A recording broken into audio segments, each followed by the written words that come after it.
Good afternoon and welcome to our midday briefing. Today is Tuesday the 5th of September. As you know, President von der Leyen is in Nairobi, Kenya, where she participates in the Africa Climate Summit. Together with the President of Kenya, William Ruto, the President just announced the launch of the Green Hydrogen Strategy and Roadmap for Kenya, which sets out the country's ambitions to develop its green hydrogen industry from this year to 2032 and beyond.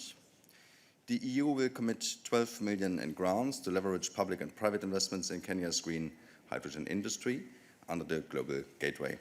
This and more details are available in the press release that we just published, together with the President's remarks.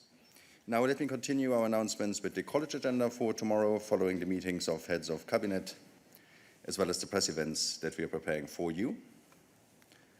The college will adopt a proposal on the digitalization of social security coordination in Europe, aiming at facilitating free movement in the single market. Executive Vice President Valdis Dombrovskis and Commissioner Nicolas Schmit will present this to you in a press conference following the college readout. Furthermore, the college will adopt a proposal on the European Disability Card, as well as European Parking Card for persons with disabilities. This will be presented to you by Commissioner Helena Dalli, also in a press conference tomorrow. And we will also have a technical briefing on the Digital Markets Act for you tomorrow morning at 10 o'clock. Now, let me continue to our announcements with good news to share in the area of research and innovation. The European Research Council has awarded 628 million euros to researchers who are just starting their careers. The funding will support them to launch their own projects and teams and to pursue cutting-edge research in all scientific domains, from physics and engineering to life and social sciences and humanities. It will lead to innovations in health, space, work environments, and many more. And you can find more information in our daily news. Et enfin, permettez-moi de vous rappeler qu'un conseil informel sur l'agriculture se tient aujourd'hui à Cordoue, en Espagne. Le commissaire Janusz Wojciechowski y participe au nom de la Commission. Les ministres débattent du rôle des nouvelles technologies comme outil pour rendre l'agriculture plus résiliente au changement climatique. Ils discutent également de la manière de répondre à l'insécurité alimentaire mondiale croissante causée par le changement climatique, les crises économiques et les conflits. Une conférence de presse avec le commissaire Wojciechowski aura lieu vers 13 h. Comme d'habitude, veuillez réserver vos questions sur les sujets que je viens de mentionner et l'agriculture en général pour cette conférence de presse.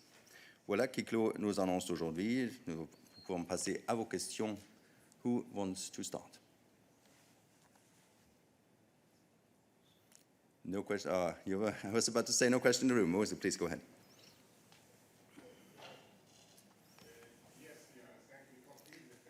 Without asking any questions, of course. Well, I would like to ask a question related to your announcement about this climate change summit in Africa, in Nairobi, I think.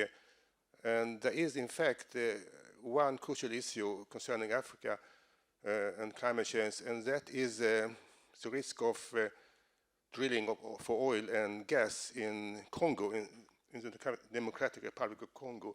As you know, I think the government there, they were selling drilling rights last year to a number of companies, and I think the Commission also expressed its concern by then.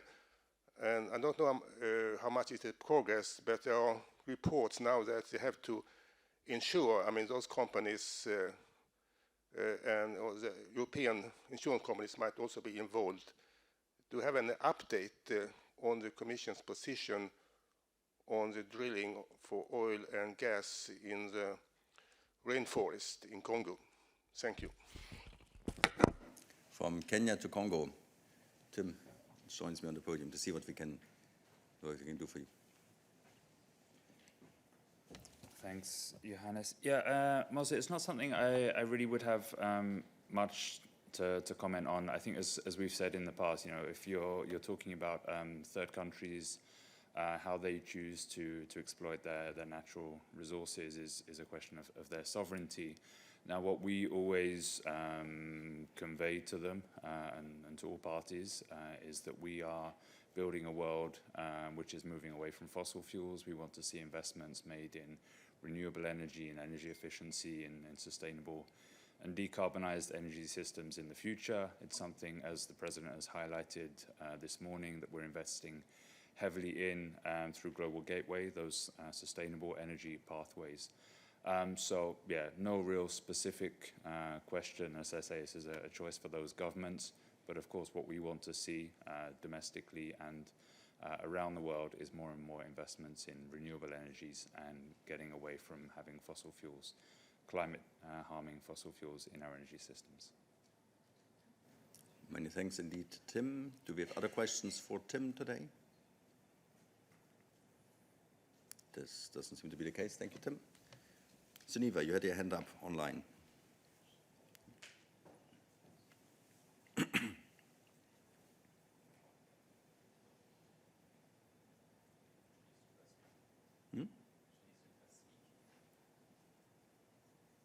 Could you press speak?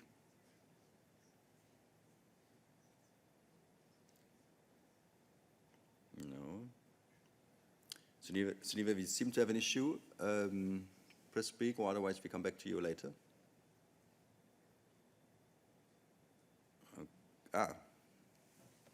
Yes. Hello, can you hear me? Yes, we can hear you. I can't hear you anymore. I think there's a technical issue. We hear you perfectly. Okay, good. Other questions here in the room for us? Other questions online for us today? Tommaso. Yes, good afternoon. Tommaso Gallavotti in Kronos, Italy. It's just a question about Germany, if I may, because the audit court of Germany said that the numbers given by the government as far as debt and deficit are concerned are basically false. They say that the off-balance funds that the government has put aside make in reality make actually debt and deficit much higher than stated by the government. I just wonder if the Commission is going on next Monday with the economic forecast is going to take the government's view or the audit court's view as far as the numbers of Germany are concerned. Thank you. Yeah, I have eye contact with Verle, who tells me that she will get back to you bilaterally on your topic. Other questions for us? Well, if that's not the case, then I thank you for your attendance and wish you a nice afternoon and see you tomorrow for the college readout. Thank you.